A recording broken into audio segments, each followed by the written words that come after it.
Chapter 6 is going to look at SOHCAHTOA. Well, there's a lot in SOHCAHTOA. So we're specifically going to look at the sine graph and see how that would look if we were to put it on an XY coordinate plane. And as you might imagine, or maybe you didn't imagine, up until now, my function was always something like, how about I do vertex form? Let's say I do like 1 squared plus 5, right? How do we graph this? If you plug a number into X, you get a value for Y. You plug in another number for X, you get another value of Y. You put in another X, you get another value of Y, and then sooner or later, you will get something like that, right? You put in a number, you get out a number, is what I'm trying to say. Well, you know what? If I have f of x is sine of an x, if I put sine as a function, it's the same thing. I'm going to plug in an angle, I'm going to get some kind of length or ratio. I put in another different angle, I get another y value. I put another angle, I get another y value. It's going to be the same thing. I put in a number, I get out a number. Even at this point, you'd be like, I have no idea what you're talking about. Let's take a look at what that looks like, okay? So I have a scenario for you. So I'm gonna read this out. Oh, before I go in. The reason why we're doing this is you will see that it's something that looks like a periodic or repeating function. It's a kind of shape that happens again and again and again. And if you think about it in life, are there any behaviors that you know where it repeats again, again, and again? Okay? Here's some examples, and I want you to think of your own example because I want this to be real to you. An electrocardiogram. Anyone know what that is? Electrocardiogram. I'll back it up. Has anyone seen any kind of hospital movie or drama where the person was like really hurt and in the ER? What is the main sound you hear when someone's recovering in the recovery room? The beeping. An electrocardiogram is a machine that detects the pattern or the rhythmic systole and diastole I think is the correct word. The pumping of the heart. Okay, like the heart sound is like a boom boom, boom boom, right? That is one part of your heart squeezing, and then the other part of the heart squeezing. It's boom boom, boom boom. I know I'm getting a little crazy here. Okay, and that if you measure the electric behavior, the electric reading of your heart, yes, your heart is shooting electricity into itself. Okay, you actually see an up-down pattern, and that is what an electrocardiogram measures. Okay, and do you notice how this behavior, assuming your heart isn't in dysrhythmia, okay, it repeats the same way again and again and again. In fact, you don't want your heart to not repeat in behavior. That means something's wrong with your heart. Okay, tides, like water. What do I mean by tides? Anyone have any information about how sea levels behave over 24 hours? Anyone? No? I'll give you a hint. Sea levels will rise and fall based on, I'm going to say, the location of where you are with the moon. Long story short, gravity does stuff with the water. All right, and what happens? Well, in the morning, for example, or in the middle of the night, the water level could be down here. In the morning, the water level could be down here. And then it comes back. It actually rises and falls as time progresses. So if I were to put that as a graph, right? Low water, and then over time in the morning, high water, and then it goes back to low water. It goes back to high water. This sort of explains why whales often get beached. Did I make a connection? No? No? Not really? Let's put it this way. Sometimes, here's the water and here's the beach, okay? Sometimes whales, right, will get a little too close to, okay, get a little bit too close to the, why are you laughing? Rude. All right, okay. Challenge accepted. How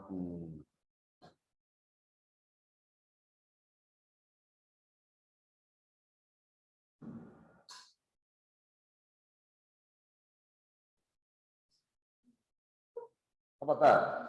Better, okay. Okay, you can't mistake that this time, okay? So the whales will sometimes swim close to the beach, but they're still underwater. It's not like they swim really fast and grind against the sand and they say, oh, I'm stuck. They don't do that. But as time passes, the water level will actually lower. So slowly but surely, the whale's belly will actually touch the ground because the water is lower. And then the water retracts all the way here, and the whale is like, oh, I'm beached. And if the whale can survive within the 24 hours, the tide will come back in. But typically, whales will dry out and they will die. That happens before the water comes back in. So that's a tide. So we know that there are certain things in this world where the behavior repeats. Water goes up and down and up and down and up and down and up and down and up and down. Electrocardiograms will repeat as well. Strength of an electric current powering a motor, that will probably go up over your head, so I'm not going to talk about that. I just need you to know, there are things in this world where if you graph it, the pattern repeats.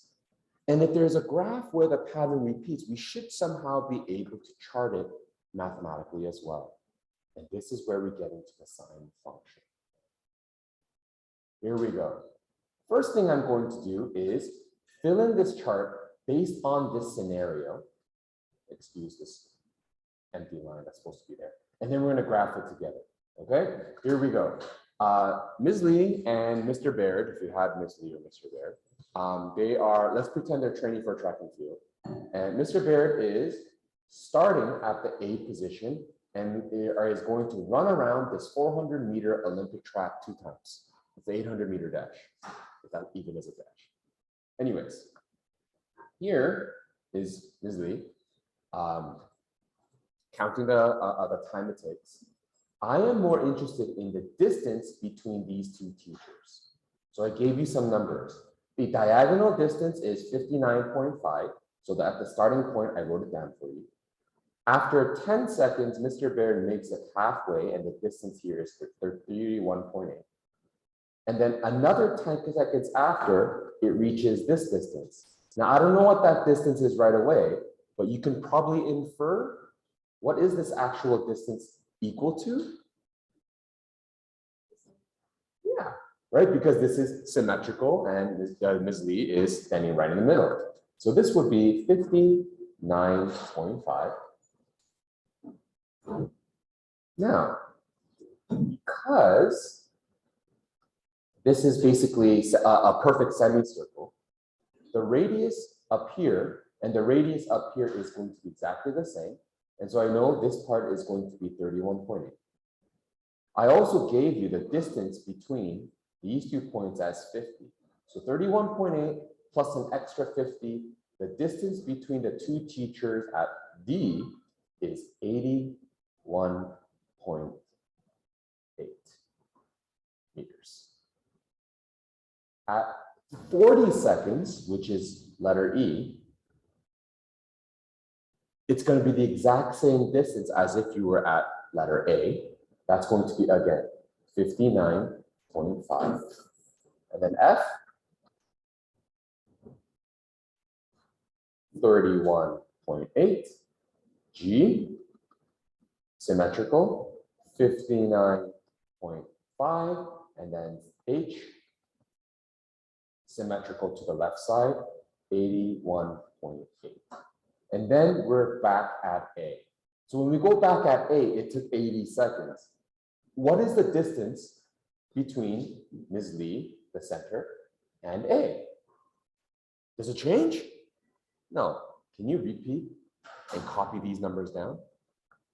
What I want you to see is that the numbers, the behavior, the distance, the graph is going to repeat itself again and again. And if I do this again, I think you can predict what each distance is going to be. So copy that down. And if you know where we're going, take a look at this graph and see if you can chart it properly. I do have a suggestion of what the scale should be, but it's your graph. You can do whatever you want. Okay. Come on in. You didn't miss anything. I basically just filled in the table together.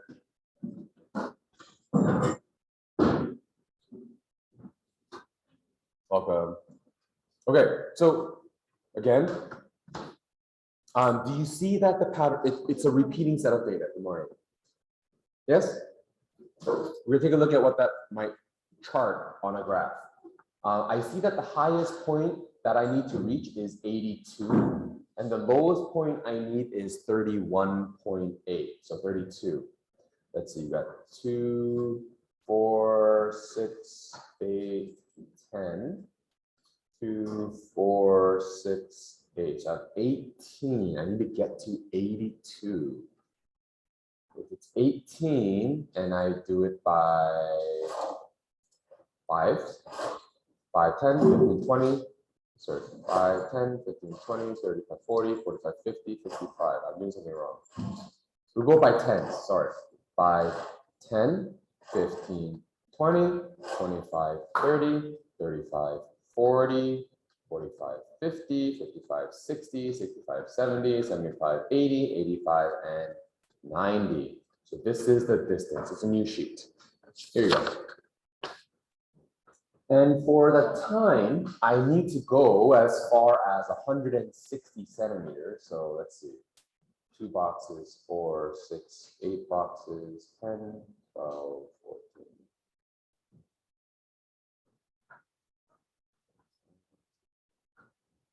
22, 24, 26, 28, 30, 32, 34, 36, huh? 5, 36 times 5, might have to go in tens. All right, let's just go in tens. Again, 10 seconds, 20 seconds, 30 seconds, 40, 50 seconds, 60 seconds, 70 seconds, 80, 90 seconds, 100 seconds, 110, 120, 130, 140, 150, 160. Okay, and go for it. I'll give you some time. I'll pause the video. Could you carefully graph every point? So part A would be 0 and 59.5. B is 10, 31.8, so on and so forth. So again, what's nice about sinusoidal functions is that once you get the first pattern going, you don't even have to look at the numbers because you know it's going to repeat again.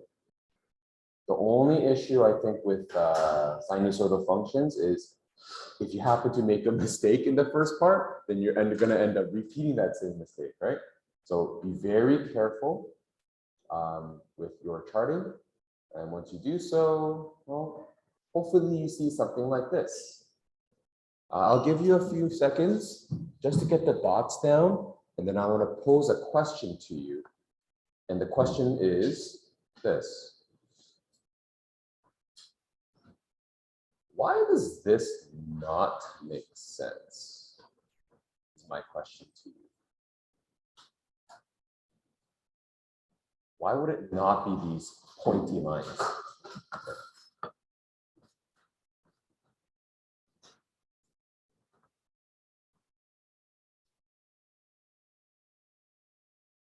That's my question to you. Realistically speaking.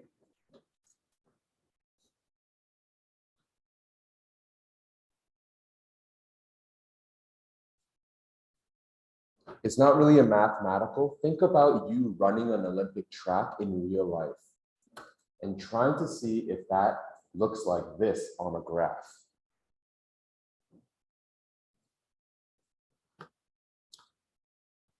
And I'll give you an example. Let's pretend, okay, Sage is here, okay, and this is me, okay? If I were to demonstrate this graph realistically, right? Let's say I'm like 60 meters away right now. And then I get close to you, that's why the distance is getting smaller, right? It's getting smaller, yes? And then what happens? In a split second, exactly at 10 seconds, what happens to our distance? It starts to read. What happens after 10 seconds? What happens to the distance then? Yes. Right, in a split second, right? So right now I'm closing the distance, and then split second, I'm doing this. And then at 82 meters, which is outside the door, I'm turning right around. That doesn't make any sense. Why does that not make sense? What happens in an Olympic track?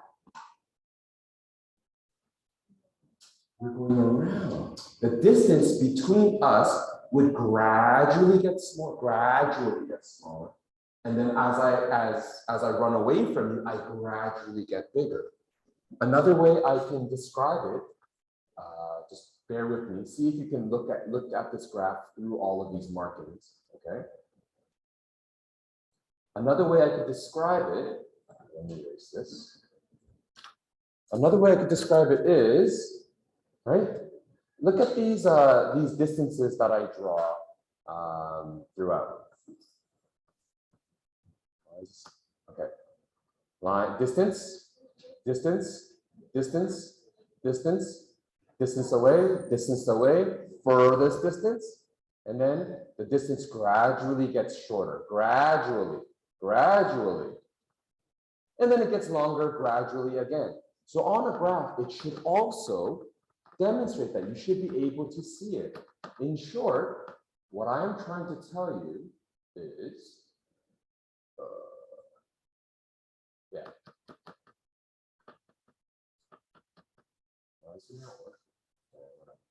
in short, these lines should not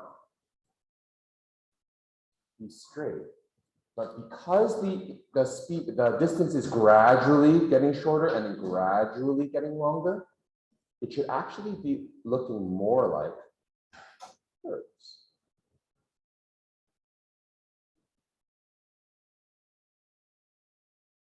That's a terrible curve, but I think you get the point.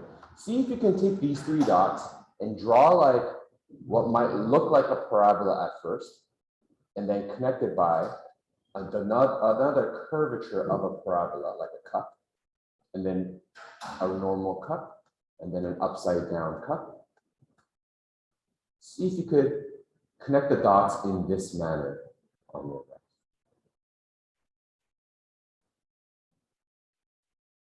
Okay, go for it. And draw a little arrow saying it goes on forever. This is my new function for you. It's a completely new shape. It's not a parabola. It's not a straight line. It's not anything like you've seen before, but we can make this happen mathematically using one of our trig ratios. So introducing something called sinusoidal functions. Sinusoidal functions.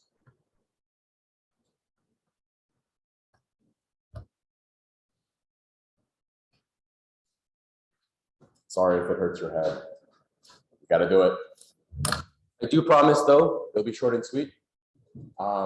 If everything goes according to plan, we're just going to get chapter 6 out of the way in a week. Very simple, very straightforward. And we finally get into the exponent stuff. Because for me, I'm excited about the exponent stuff because it opens doors into money. And money rules everything now. Maybe I shouldn't record that on YouTube. But you know what I'm talking about. It's important. It might be the root of all evil, but you also can't live without it. So it's really good to at least know how the math is used behind money to see how people might use it to their advantage, how people might use it to other people's disadvantage, how the bank might use it for you or even against you. You just got to know how the world works, and then we'll finish this year strong. Okay? Yes? 8. Yeah, and we're on 6 with a month and a bit left. Don't have to look at math again, ever, right? Unless you somehow be inspired by some of this math that they're like, oh, I want to get into this stuff. No, okay, forget it. All right, whatever. Okay, let's move on. All right, so a couple of things I am going to show you, I have to show you our terminology. If you are going to deal with a graph that repeats, there are certain words we are going to use to describe it.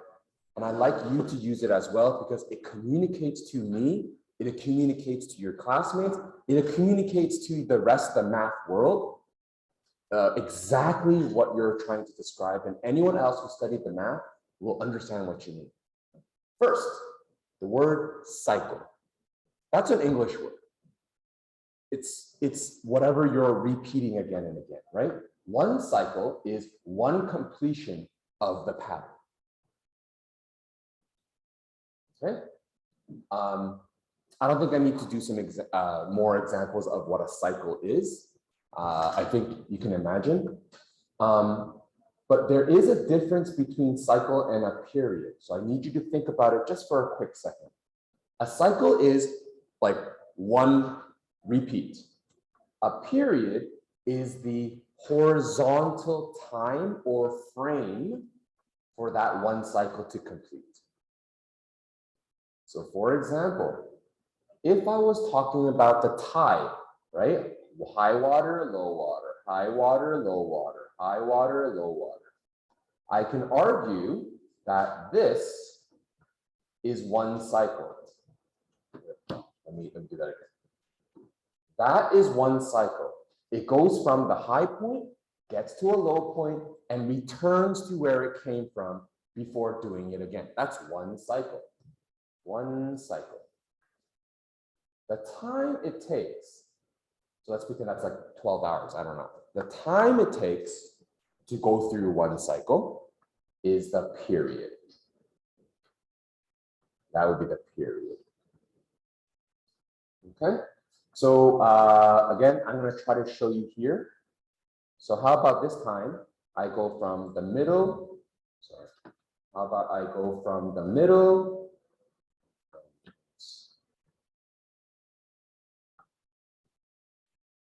how about I do that, right? Do you notice here, I am starting from the center axis. I go down, and then I go up, and then I return to my starting position, and I am ready to go back down. That would be considered one cycle. Going back to where you came from in the exact same direction and position. The period would be this. The time it took.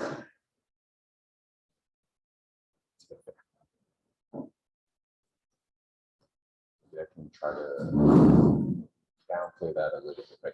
Let's make it nice and compact. Okay, so please be careful. A lot of students in the past have always interchanged those words, and that's actually technically not correct. If I were to be super detail oriented and super anal about it, excuse my language, I would say, no, you're wrong. You have to be able to distinguish between the two, please. Amplitude. Amplitude, I'll read it first. It's the distance between the mid-axis, and I might as well write it down. This is the mid-axis. And I think you can figure out why. The curve is always returning to the middle, right? It's the mid-axis. The amplitude is the distance between the mid-axis and the maximum or the minimum.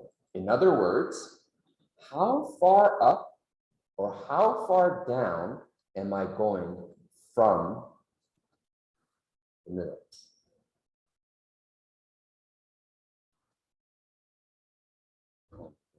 Right? This is slowly showing its age. I feel like my, oh no, there it is. I feel like it's finally showing its age.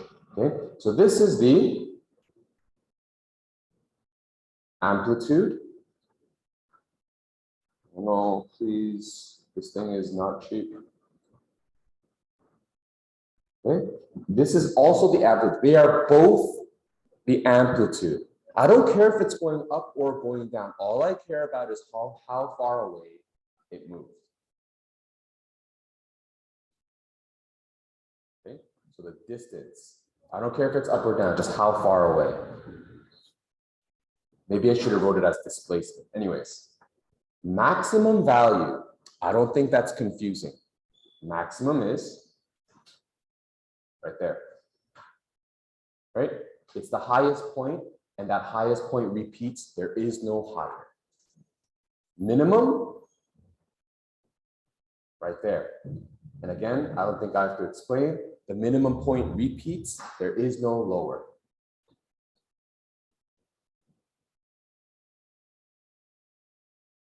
Okay. That's essentially it. We're going to do an example question where we use these terminologies to pinpoint things in a graph. Before we do that, though, I want to introduce a quick mathematical formula you could use in the future. You don't have to use it right now, but you will get to it soon.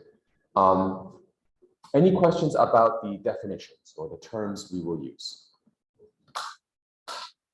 Max, min, amplitude, period. You good? Yep. The mid. When we work with sine functions or sinusoidal functions, there will always be a line that the graph seems to return to. It's like, oh, it's like, you know, I'm going far away. Oh, I'm coming back to where I started. I'm leaving. Oh, I gotta come back. There is always a point. It's basically the average line between the max and the min. It's always dead center, and it's always gonna come back to it. And because we're always coming back to this general area, we sketched a line and say that is the mid axis or the transversal axis. That's a special word saying right in the middle. Okay, mid axis or transversal. If you want to sound smart, transversal. It's an ancient math word. Not too many textbooks use it. Okay. Any other questions? Going once, going twice. All right, let's continue moving. Let's use some of these terms for this example. So you might be wondering what this means. Please note, if you want to know what the amplitude is, right, of the high, whatever, what you can actually do is figure out how high and how low you went and then divide it by 2. So if this is a 5 and that's like a -6, you take a 5, you subtract it with a -6, and then you divide it by 2. You'll see it in action soon, so don't worry too much. Equation of the mid-axis, like what line is this? Again, you take the highest point, you take the lowest point, this time you add it, and then divide by 2. You'll see what I mean soon, okay? Let's do this example together. And after we do this, don't worry about these exercises. We're gonna do that on Monday. The rest of the time you can use to work on part 3, right? Example, a person is bouncing on a trampoline. The graph here represents the height of the person above the ground. So notice how this person is not even hitting the ground. And that makes sense because, let's be honest, the trampoline is probably off the ground too.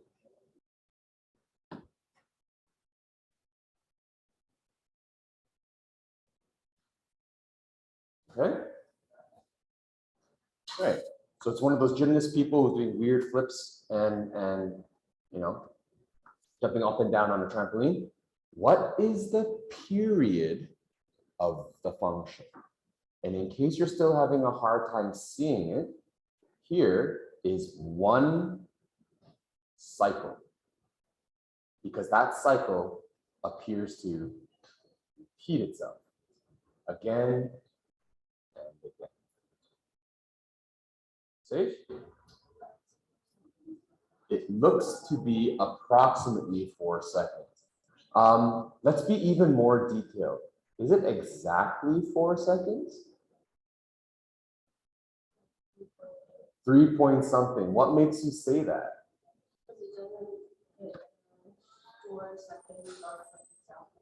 Every single time. Take a look, everyone. As I colored more and more and more, if it was 4 seconds, it would be 4 and then 8 and then 12 where I change color. But that's not exactly true. Here it looks like it's 4, but the next time I'm changing my colors just before 8. Here I change my colors well before 12. So this must be really close to 4, but not exactly 4. So there's one analysis. So what is the period of the function? I'm going to say just under 4 seconds.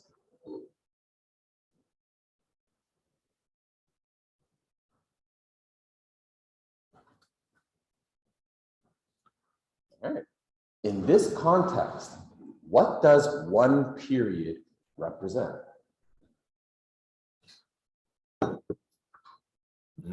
In your own words.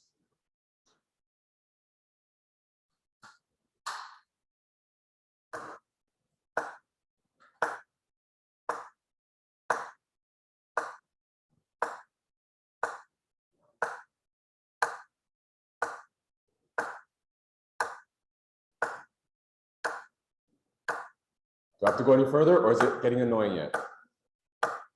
Cameron? It's the jump and bouncing of the trampoline. Be more specific. I'm jumping. Be more specific. Process of No, it's the same stuff. It is the jumping, but I need you to be more detailed. What does 1 period, what does 4 seconds represent in this picture? Anyone else? Jessica? A single jump. Because it's one cycle, right? It's one up and then and going back to where I began. Right? It's one jump. So you weren't wrong. It just wasn't complete. So what does 1 period represent? The time for to complete 1 full cycle. Or you know what? Full is redundant. I don't need that. 1 cycle. If I say 1 cycle, it means a full cycle. Okay? All right. Let's get some other people in on the discussion. What's the max height? And you could round. I know it might look like it's a little over, but you can round. What's the max height? That? Yep. 4 meters. So you have to take a look at the y-axis. The height is in meters. So it's in meters. What's the minimum height? Someone else?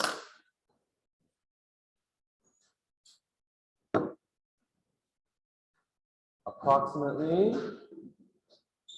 Whoa, approximately. Not 1. Approximately 1 is right here.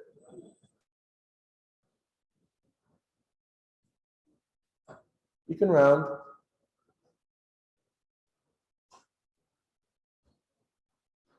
Good. What's the minimum height? I'm just going to say approximately 0.5 meters. Okay, everyone. Now we need a little bit of calculating. What is the amplitude? Ooh. If you want the amplitude, you sort of need these 2 pieces, because the amplitude is supposed to be the distance perfectly from halfway. Could you calculate if the max height is 4 and the min height is 0.5?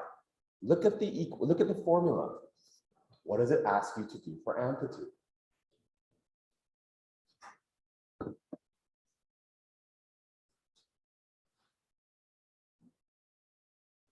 Go ahead, Tish.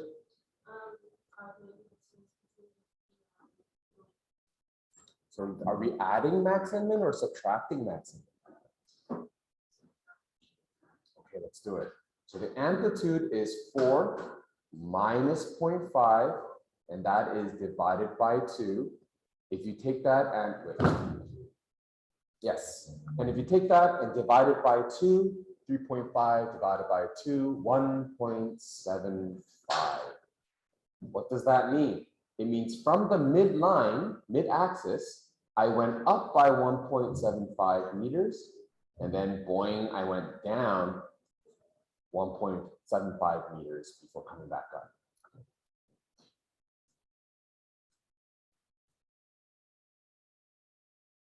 And here's another analysis question. What's the height of a trampoline above the ground?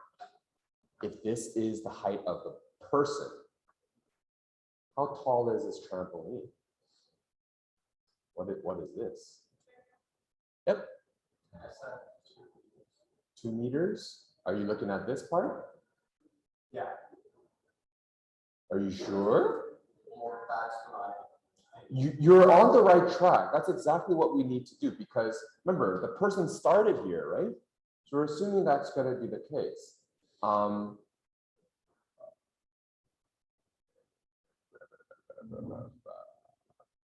going to go one step further. From this graph, I think you're correct.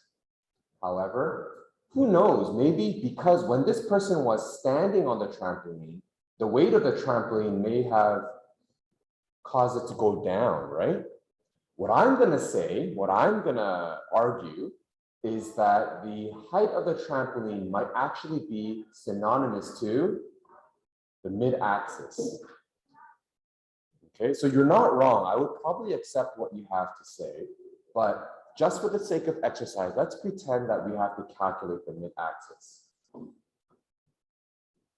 This time the formula is averaging the max and min, and so we add it and we divide it by 2. And if you do that, the mid-axis or the transversal is 4.5 divided by 2 is 2.25 meters. Okay. If this was like a quiz question, Cameron, I would have said you're totally right. But as this is an example, and I do want to work through that formula, I want you to see how that can be used to your advantage. And yeah, any questions on this introduction to sinusoidal functions? So my goal for you is be able to talk about the graph and analyze it based on a sinusoidal pattern. Be able to calculate amplitude, be able to calculate mid-axis. And if I were to give you questions like this, I hope that you would be able to, generally graph. So 2 things that you can do. I think you have everything you need to try questions 2 and 6 for homework. Right? For like right now, we still have 25 minutes. Another thing you can do is finish part 2 or start part 3 of assignment. Because as you know, this is still, the assignment is based on SOHCAHTOA, sine law, cosine law, and I want this to be completed for Monday, the weekend. Yes? If I can part 2 today, but if I had it on Friday, and the person withdrawn, I will still give you part 3 now, if that's the case. If you can get both of them into me by Monday, yeah, I think I'll be okay. Because I don't think I'll be able to mark everything by Monday anyway. So get it into me by Monday. Yes. Yes. Okay. If there are no other questions, I will stop this video. And there's your work.